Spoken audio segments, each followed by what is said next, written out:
Sa ngala ng Ama at ng Anak at ng Espiritu Santo. Amen. Ang pagpapala ng ating Panginoong Jesucristo, ang pag-ibig ng Diyos Ama at may pagkaisa ng Espiritu Santo naway sumainyong lahat. At sumainyo rin. Pinagdiriwang natin ngayon ang kapistahan ng pagtatalaga o dedikasyon ng palasyong simbahan sa Laterano sa Roma. Ano ba yung palasyong simbahan? Ito yung katedral. Ibig sabihin ng katedral, katedra, upuan. At ang katedral, ito ang simbolo ng otoridad ng isang obispo sa partikular na lugar. At ang simbahan ng Laterano, ito ang katedral ng Santo Papa bilang obispo ng Roma. Tandaan natin, ang Santo Papa ay obispo rin. Meron din siyang katedral. Kaya yung palasyong simbahan ng Laterano, ito ang katedral sa Roma. Ito'y itinatinayo panahon pa ni Haring Constantino, 4th century. Ito ang ina ng lahat ng mga simbahan. At dahil ang Santo Papa bilang obispo ng Roma ay leader ng buong simbahan sa buong mundo, kaya naman bagamat ito'y nasa Roma, pinagdiriwang din natin bilang pakikiisa sa ating Santo Papa.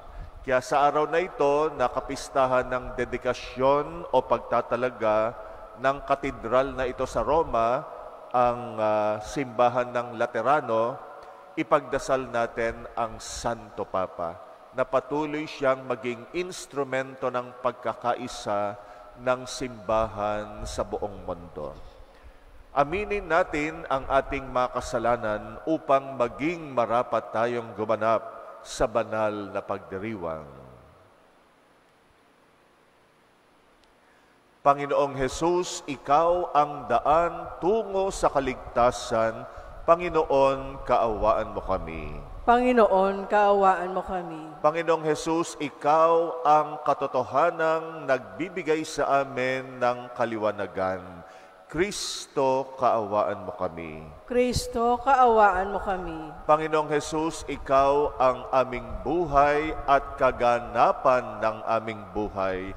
Panginoon, kaawaan mo kami. Panginoon, kaawaan mo kami. Kaawaan tayo ng makapangyarihang Diyos, patawarin tayo sa ating mga kasalanan at patnubayan tayo sa buhay na walang hanggan.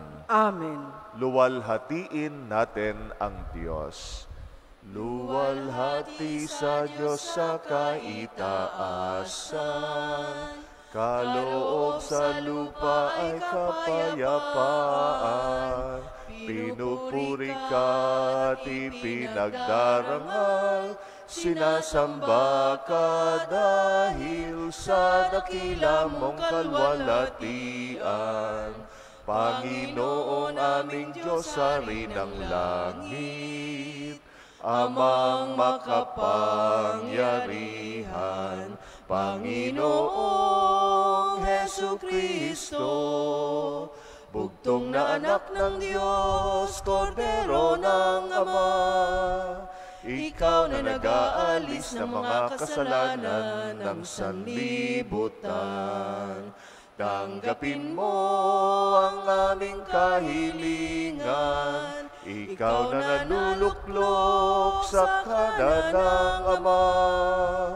Maawa ka sa amin. Ikaw lamang ang banal, Panginoong Hesukristo, kasama ng Espiritu, sa luwalhati ng Ama. Amen. Amen. Amen. Amen.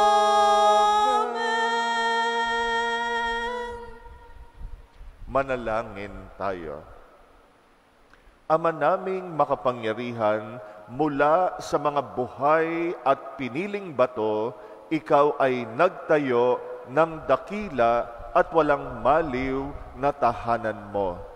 Pag-ibayuhin mo ang paglukob ng Espiritu ng iyong kagandahang loob sa iyong sambayanan, upang kami lalong sumulong bilang iyong lungsod ng kapayapaan sa kalangitan. Sa pamagitan ni Jesucristo kasama ng Espiritu Santo, magpasawalang hanggan. Amen.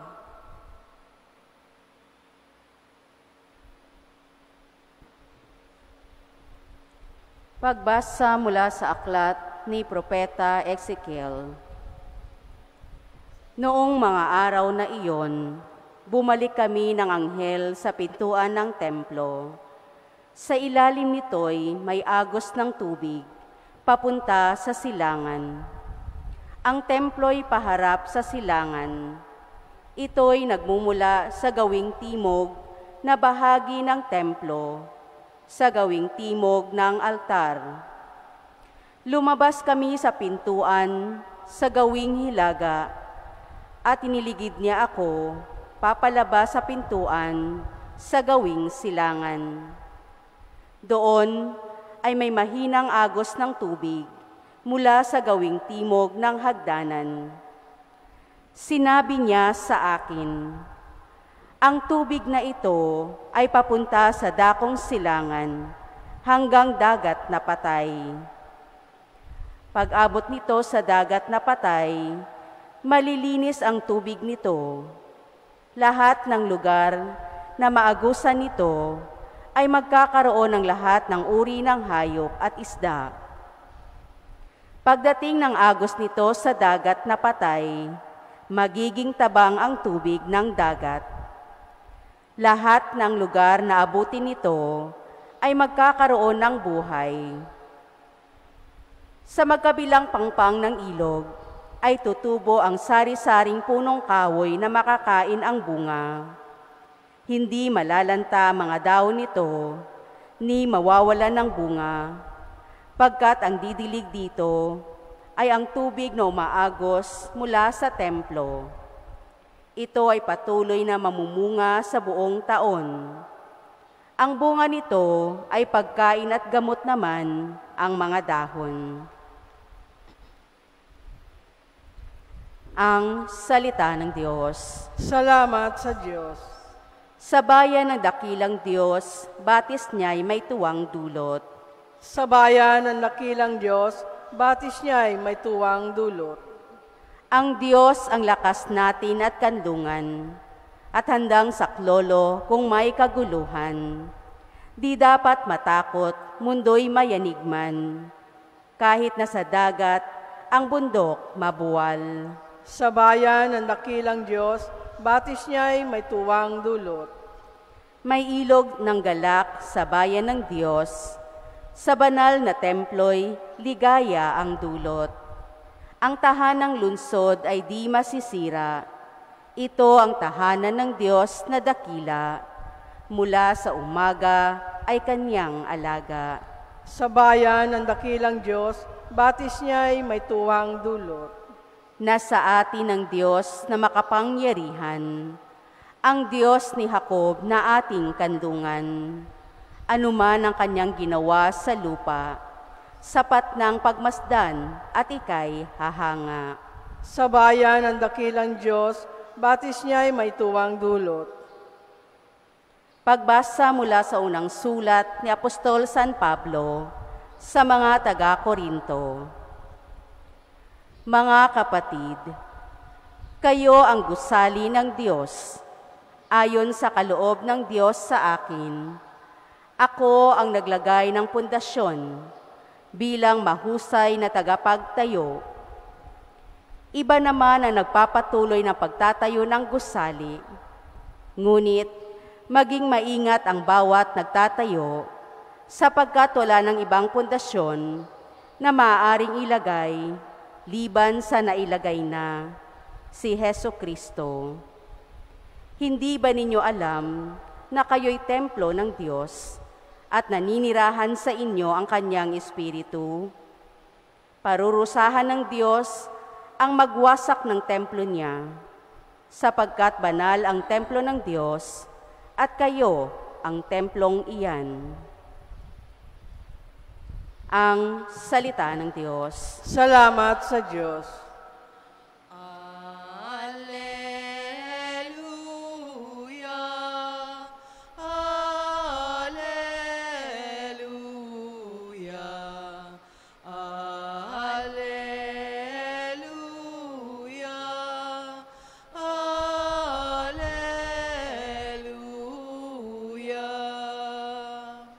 Aking bahay na pinili ay pagpapalaing lagi, nang ngalan ko'y manatili. Alleluia,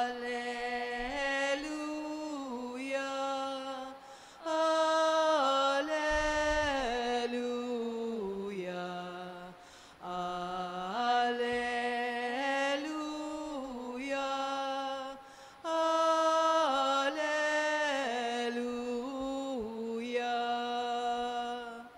Sumainyo ang Panginoon. At sumainyo rin. Ang mabuting balita ng Panginoon ayon kay San Juan. Papuri sa iyo, Panginoon. Malapit na ang Paskwa ng mga Hudyo, kaya't pumunta si Jesus sa Jerusalem. Nakita niya sa templo ang mga nagbibili ng mga baka, mga tupa at mga kalapati, at ang mga namamalit ng salapi. Gumawa siya ng isang panghagupit na lubid at ipinagtabuyang palabas ang mga mangangalakal, pati mga baka at tupa. Isinabog niya ang salapi ng mga namamalit at pinagtataob ang kanilang mga hapag. Sinabi niya sa mga nagbibili ng kalapate, alisin ninyo rito ang mga iyan. Huwag ninyong gawing palengke ang bahay ng aking ama. Naalala ng kanyang mga alagad na sinasabi sa kasulatan, ang aking malasakit sa iyong bahay ay parang apoy na nag-aalab sa puso ko. Dahil dito ay tinanong siya ng mga Hudyo, ano ang tanda na maibibigay mo upang patunayang may karapatan kang gawin ito?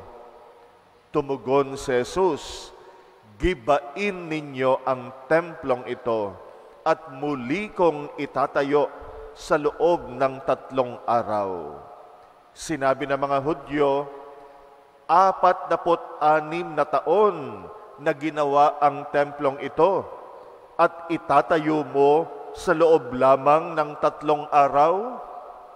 Ngunit ang templong tinutukoy ni Jesus ay ang kanyang katawan. Kaya nang siya'y muling mabuhay, naalala ng kanyang mga alagad na sinabi niya ito, at naniwala sila sa kasulatan at sa mga sinabi ni Jesus. Ang mabuting balita ng Panginoon. Pinupuri ka namin, Panginoong Hesukristo. Ngayoy kapistahan ng pagtatalaga ng Katedral ng San Juan Laterano sa Roma. Ang kilala nating simbahan sa Roma ay yung Basilica of St. Peter, kung saan ang Santo Papa madalas magdaos ng misa. Ang Basilica of St. Peter ay nagpapahiwatig ng pagiging leader ng Santo Papa ng simbahan sa buong mundo. Pero ang Santo Papa, tulad ng aking nabanggit kanina, ay una sa lahat, obispo ng Roma. At ang bawat obispo na namumuno sa isang partikular na simbahan at sa partikular na lugar ay mayroong katedral. At yung katedral ang itinuturing na pinakapalasyo ng obispo. Kaya yung katedra, ibig sabihin upuan. At ang upuan, luklukan, ay simbolo ng otoridad at kapangyarihan. Kaya ang katedral ng Roma ay ang San Juan Laterano. Katulad din naman natin dito sa Maynila, ang katedral ng ating Arsobispo, Cardinal Jose Advincula, ay ang Manila Cathedral na nakatalaga sa Immaculate Conception. Ang katedral sa Roma nakatalaga kay San Juan Bautista. Kaya ang tawag ay Katedral ng Juan Laterano. Yung Laterano, ito yung orihinal na pamilya na nag-donate nung lupa na iyon para pagtayuan ng katedral sa Roma, panahon pa ni Haring Constantino. Kaya kung magawi man kayo sa Roma, bigla kayong nag-pilgrimage, wag lang yung Basilica ni St. Peter ang dalawin. Dalawin din yung St. John Lateran Basilica. Ito ang katedral ng Santo Papa. Pinagdiriwang natin ito, bagamat ito'y palasyong simbahan ng Obispo ng Roma, ipinagdiriwang natin ito bilang buong simbahan kasi nga, ang Obispo ng Roma, automatic, siya ang Santo Papa ng buong simbahan. Siya ang leader ng simbahan ng buong mundo.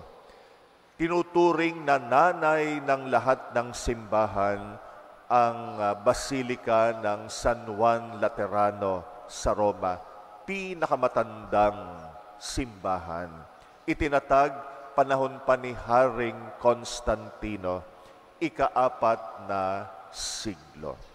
Sa pagdiriwang natin ng dedikasyon ng San Juan Laterano, dinadala tayo para pagnilayan ano ba ang kahulugan ng templo ng simbahan. Yung pagkakaroon ng templo sa lumang Tipan pa. Ang mga Israelita nagtayo ng templo sa Jerusalem. Ang templo tinuturing na tahanan ng Diyos. Dito nananahan ang Panginoon. Kaya naman ang templo ay tinuturing na daluyan ng biyaya at grasya ng Diyos. Ito yung ating unang pagbasa, aklat ni Propeta Ezekiel. Nilalarawan yung templo na inaagusan ng tubig. Mula sa templo may umaagos na tubig. At lahat ng madaanan ng tubig na iyon, nagkakaroon ng buhay. At yung tubig na yon dire-diretso hanggang Dead Sea. Alam natin yung Dead Sea, walang buhay doon. Pero pagka nakarating doon yung tubig na dumadaloy mula sa templo, magkakaroon ito ng buhay. Sumasagisag ito sa atin. Tayo rin nakakatagpo ng buhay mula sa Diyos, lalo na tuwing dumadalaw tayo sa Kanyang templo. Ang mga simbahan, katulad nito, simbahan natin, ay itinuturing na templo ng Diyos. Nananahan ang Diyos dito. Dito ay nakatatanggap tayo ng biyaya ng Diyos, lalo na tuwing tayo'y mananalangin at magkakatipon bilang komunidad sa pananalangin. Kaya naman sa Ebanghelyo natin ngayon, galit si Jesus dahil ginawa ng mga Hudyo na palengke ang simbahan. Bigla silang nagtinda ng kung ano-ano, lalo na yung mga iniaalay sa templo na mga hayop. At ang masaklap pa ay naging lugar ng dayaan yung templo. Sinisingil nila ng malaki. Yung mga bumibili, pinagsasamantalahan nila. Talagang ginawang negosyo. Alam natin, sa negosyo, minsan ay marumi. Sa negosyo, talagang gugulangan mo yung mga tao para kumita ka. Ganon ang natagpuan ni Jesus sa mga negosyante at mga mangalakal doon sa templo. Kaya naman pinagtabuyan niya sila. At ang sabi nila, umalis kayo.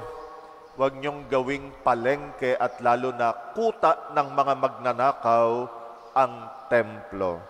Dahil ang templo, tahanan ng kanyang Ama, ito'y tahanan para manalangin at sumamba sa Diyos, hindi para manggulang ng kapwa sa pamagitan ng kanilang pangangalakal.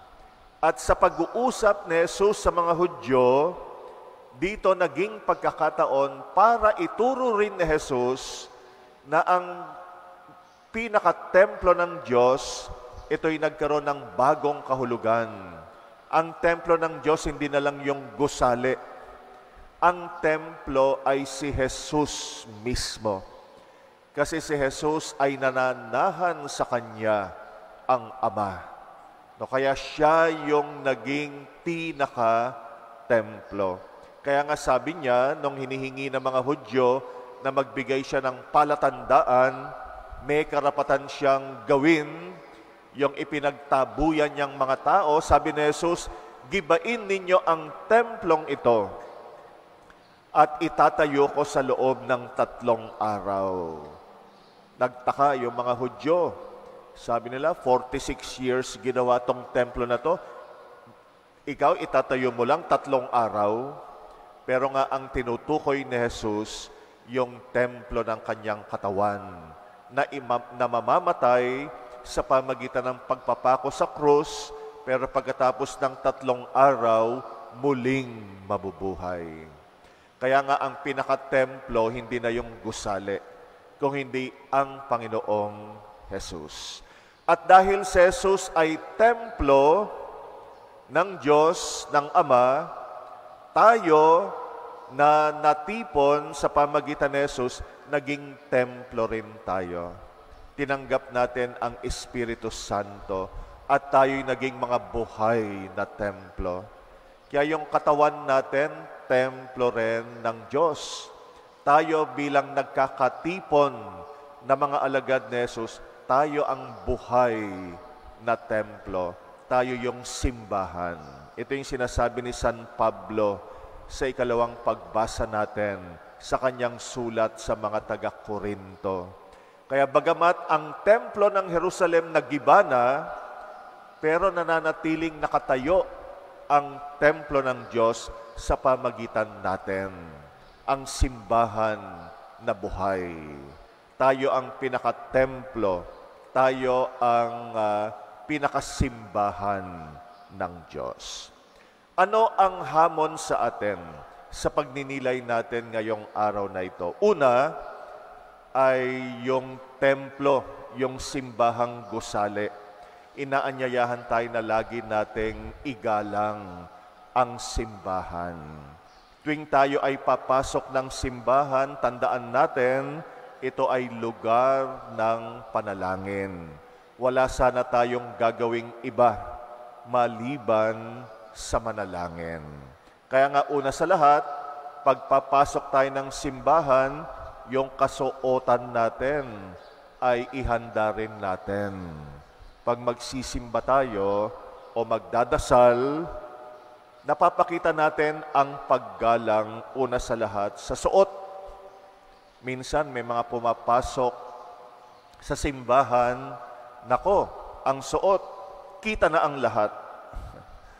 Kaya hindi natin ginagawa yan sa mga lugar na kagalang-galang.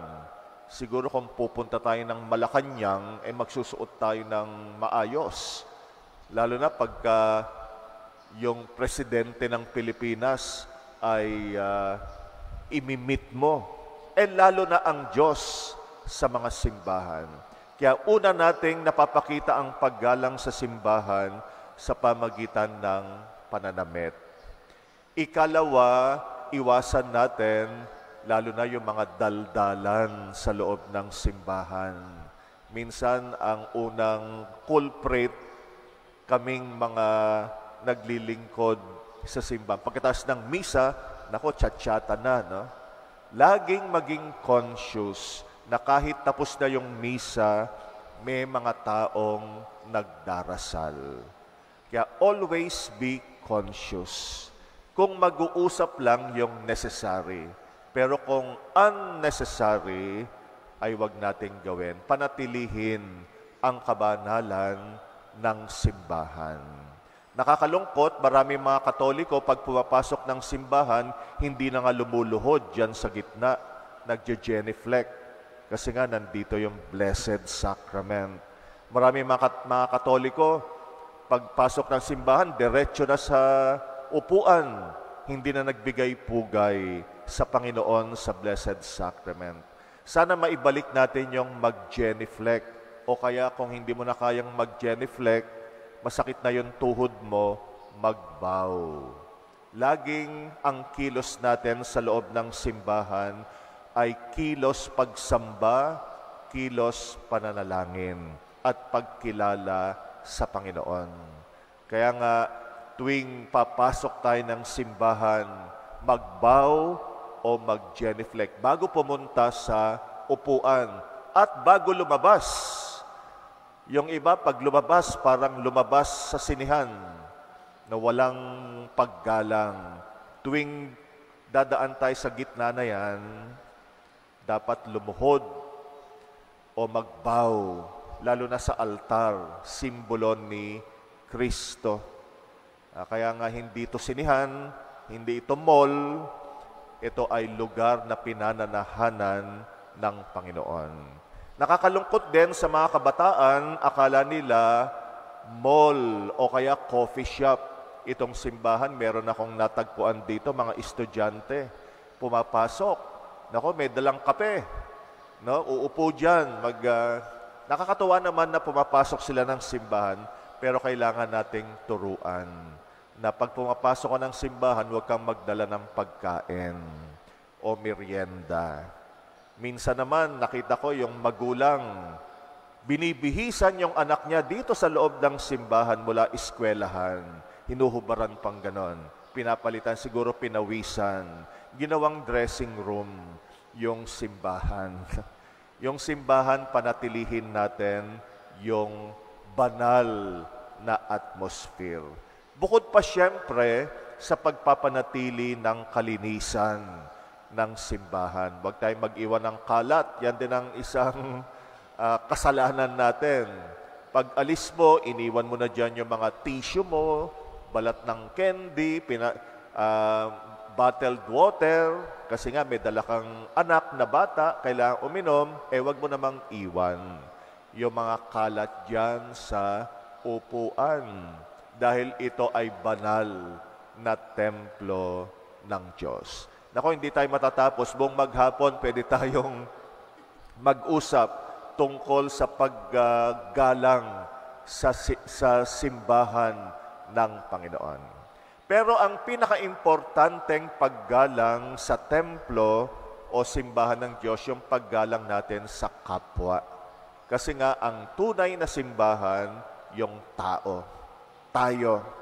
Kaya huwag tayong manghahamak ng ating kapwa. Huwag nating yuyurakan ang karangalan ng kapwa natin. Lalo na yung mga maliliit, lalo na yung mga api, mga pulubi, mga mahihirap. Kahit kaaway mo, huwag na huwag mong mumurahin at yuyurakan ang pagkatao. Hindi dahilan na nagkagalit kayo para bigyan ka ng lisensya na pagmura-murahin mo siya. Kasi templo pa rin siya ng Diyos. Huwag tayong manggugulang ng kapwa natin. Lagi nating igalang ang kapwa natin. Kasi bawat isa sa atin ay templo ng Panginoon. Igalang mo rin yung katawan mo. Kaya nga yung pagpapanatili ng kalusugan ay isang paraan ng paggalang sa sarili natin. Kasi ang Espiritu Santo nasa atin. Huwag nating babuyin, huwag nating bastusin, huwag nating ilagay sa alanganin yung sarili natin. Dahil tayo ay templo ng Panginoon. Mahal natin yung sarili natin at minamahal natin yung kapwa natin gaya ng pagmamahal natin sa sarili natin. Kaya sa araw na ito, ay ipagpasalamat natin sa Diyos, ibinigay niya sa atin ang simbahan bilang tahanan niya at bilang daluyan ng grasya, at nawa maibigay natin sa simbahan yung gusali man o mga tao, yung nararapat na paggalang at pagpapahalaga. Pahalagahan natin ang simbahan, ang gusali, pati na rin yung ating komunidad.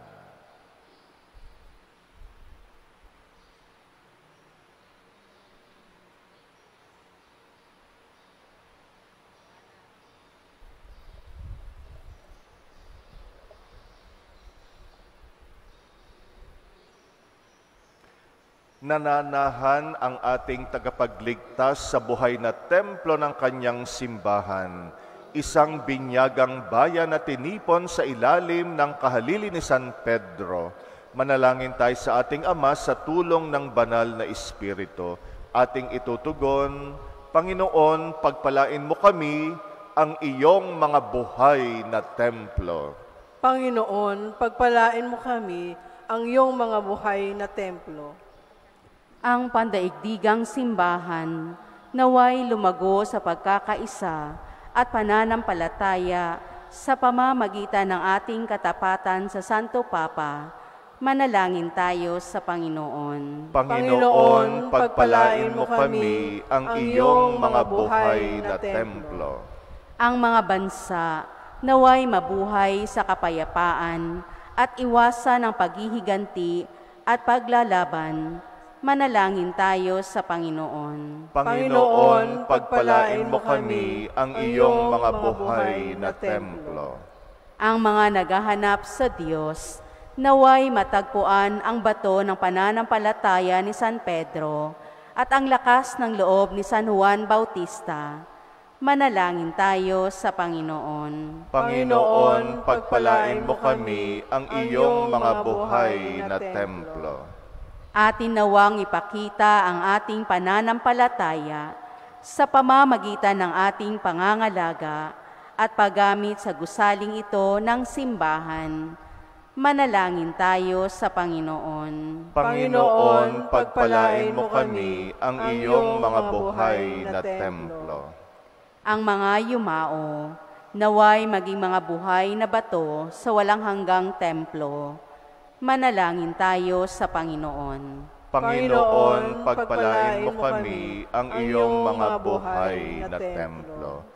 Alalahanin natin ang mga kapatid nating pinangakuan natin ang panalangin, lalo na ang mga may sakit.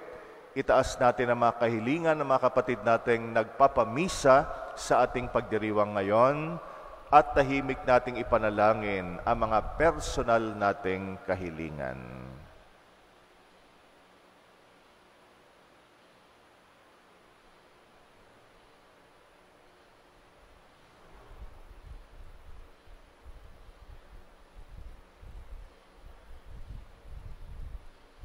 Panginoon, sambahin ka naman namin, lalo na sa mga lugar na itinalaga mo bilang maging templo namin.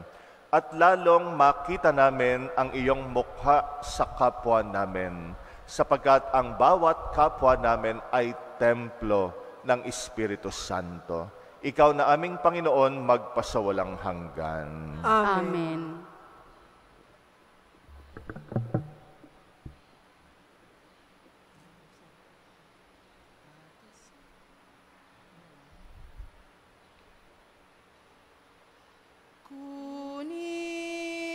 Tanggapin ang alay na ito, mga biyayang nagmula sa pagpapala mo.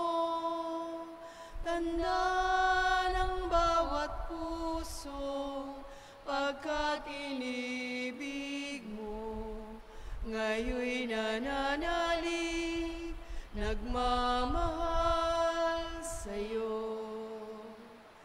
Tinapay na nagmula sa butil ng trigo, pagkaing nagbibigay ng buhay mo.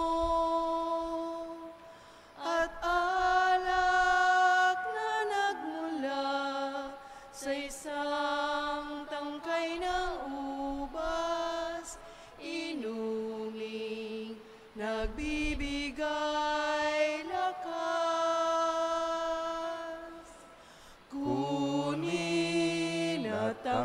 tanggapin ang alay na ito. Mga Biyayang nagmula sa pagpapala mo. Tanda ng bawat puso, pagkat inibig mo, ngayon'y nananalig, nagmamahal sa'yo.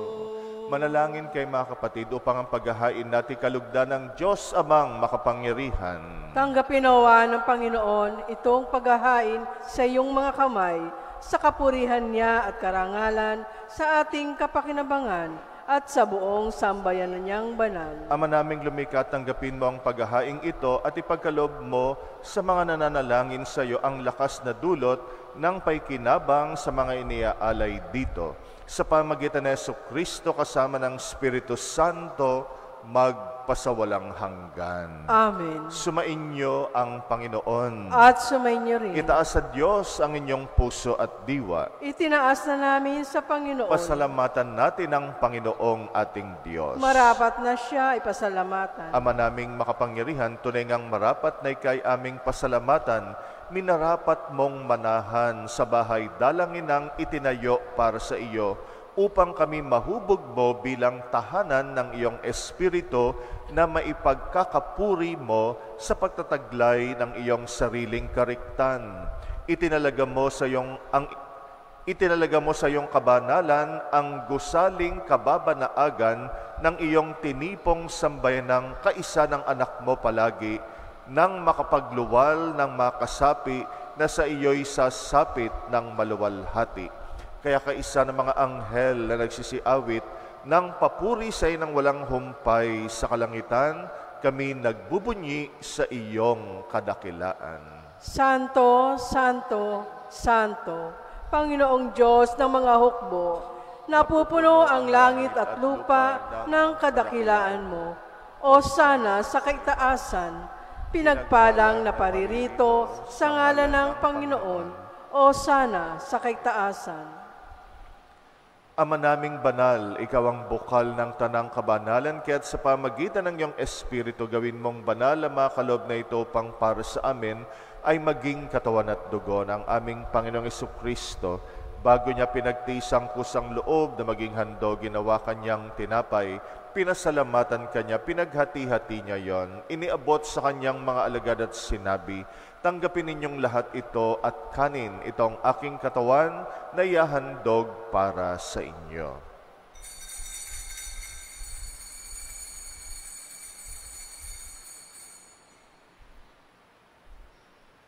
Gayon din naman nung matapos ang hapunan, hinawakan niya ang kalis, muli kanyang pinasalamatan, iniabot niyang kalis sa kanyang mga alagad at sinabi, tanggapin ninyong lahat ito at inumin, ito ang kalis ng aking dugo, ng bagot walang hanggang tipan, ang aking dugo na ibubuhos para sa inyo at para sa lahat sa pagpapatawad ng mga kasalanan. Gawin ninyo ito sa pag-alala sa akin.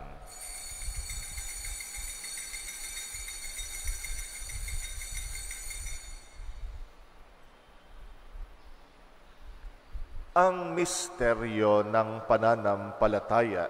Si Kristo ay gunitain, sarili ay inihain, bilang pagkait inuming pinagsasaluhan natin hanggang sa siya'y dumating. Ama, ginagawa namin ngayon ang pag-alala sa pagkamatay at muling pagkabuhay ng iyong anak, at inaalay namin sa iyo ang tinapay na nagbibigay buhay at ang kalis na nagkakalob ng kaligtasan. Kami nagpapasalamat dahil kami yung minarapat at tumayo sa harap mo para maglingkod sa iyo. Sinasamo namin kaming magsasalo sa katawan at dugo ni Kristo'y mabuklod sa pagkakaisa sa pamagitan ng Espiritu Santo. Amalingapin mong iyong simbahang laganap sa buong daigdig, puspusin mo kami sa pag-ibig kaysa ni Francisco na aming Papa at ni Jose na aming Obispo at ng Tanang Kaparian. Alalahanin mo rin ang mga kapatid naming nahimlay na may pag-asang sila'y muling mabubuhay, gayon din ang lahat ng mga pumanaw, kawaan mo sila't patuloyin sa iyong kaliwanagan. Kawaan mo at pagindapatin kaming lahat makasalo sa iyong buhay na walang wakas, kaysa ng mahal na Birheng Maria na Ina ng Diyos, ng kabiyak ng puso niyang si San Jose, kaysa ng mga apostol at ang lahat ng mga banal na namuhay dito sa daigdig ng kalugod-lugod sa iyo, may pagdiwang nawa namin ang pagpupuri sa ikrarangal mo sa pamagitan ng iyong anak na aming Panginoong Hesukristo.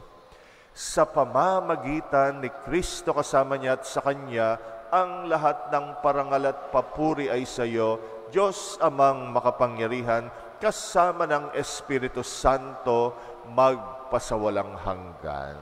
Amen.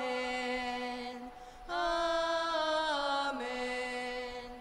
Amen. Amen.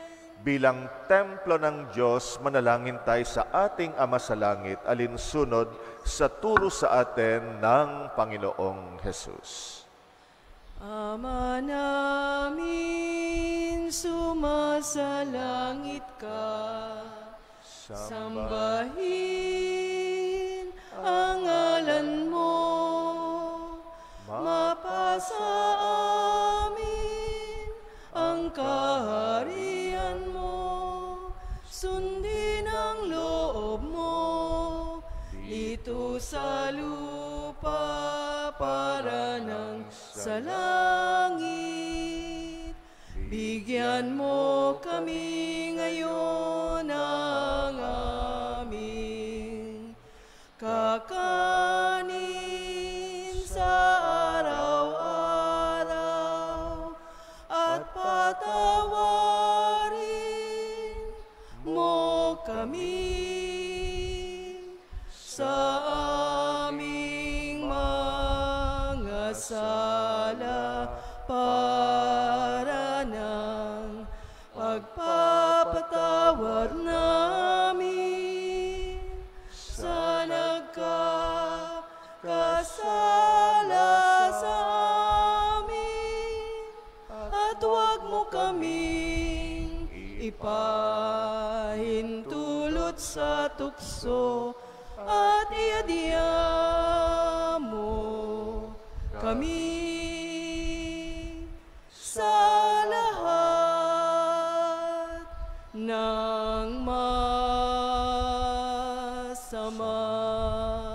Hinihiling namin kami, Yadya, sa lahat ng masama, pagkalooban ng kapayapaan, araw-araw iligtas sa kasalanan, ilayo sa lahat ng kapahamakan, samantalang aming pinananabikan ang dakilang araw ng pagpapahayag ng tagapagligtas naming si Jesucristo. Sapagkat iyong kaharian at ang kapangyarihan at ang kapurihan, magpakailanman. Amen. Panginoong Jesucristo, sinabi mo sa iyong mga apostol, kapayapaan ang iniiwan ko sa inyo, ang aking kapayapaan ang binibigay ko sa inyo. Tunghayan mo ang aming pananampalataya, wag ang aming pagkakasala.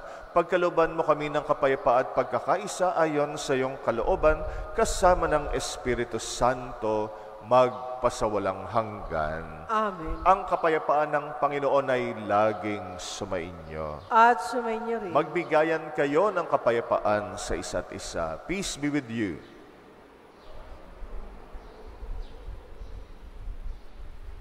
Kordero ng Diyos, na nag-aalis ng mga kasalanan ng sanlibutan, maawa ka. Kordero ng Diyos, na nag-aalis ng mga kasalanan ng sanlibutan, maawa ka. Kordero ng Diyos, na nag-aalis ng mga kasalanan, ipagkaloob mo sa amin ang kapayapaan.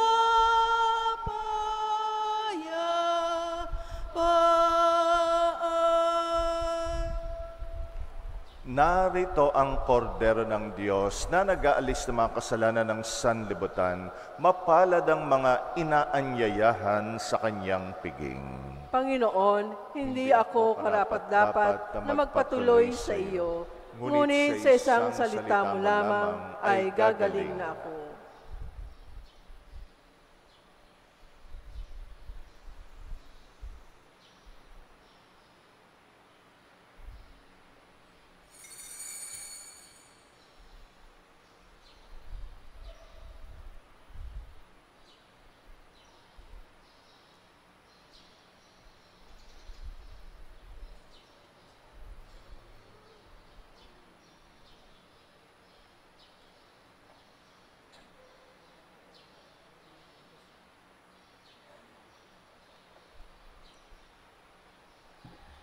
Sikat ng umaga, buhos ng ulan, simoy ng tapit hapon, sinag ng buwan, batis na malinaw, dagat na bughaw, gayon ang Panginoon kong Jesus ng aking buhay, saan man ako bumaling, ika'y naroon, tumalikod man sa'yo,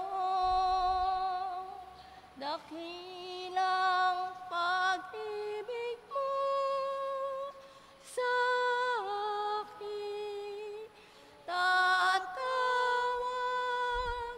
at magpapalalang, ako'y iyong ginigiliw at uyayin ng ina, pangarap ng ulila,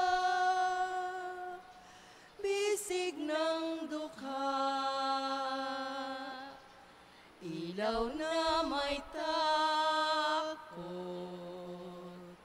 ginhawa sa puso. Manalangin tayo.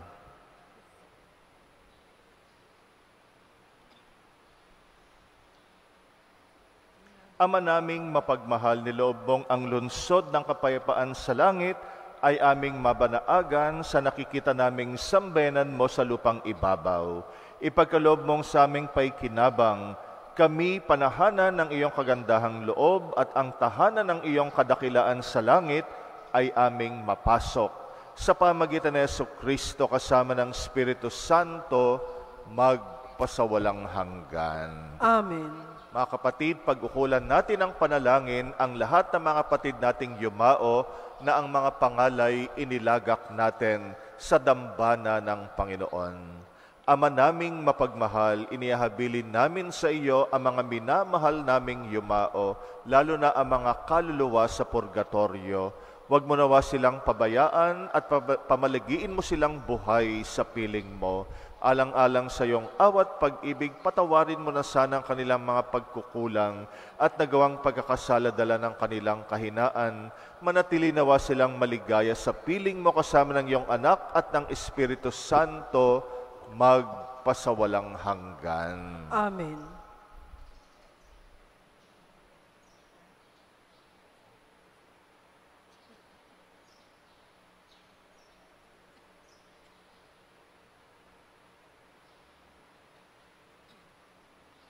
Sumainyo ang Panginoon. At sumainyo rin. At pagpalain kayong lahat na makapangyarihang Diyos, Ama at Anak at Espiritu Santo. Amen. Tapos na ang ating misa, humay tayong taglay ang pag-ibig ni Kristo. Salamat sa Diyos. Hail Mary,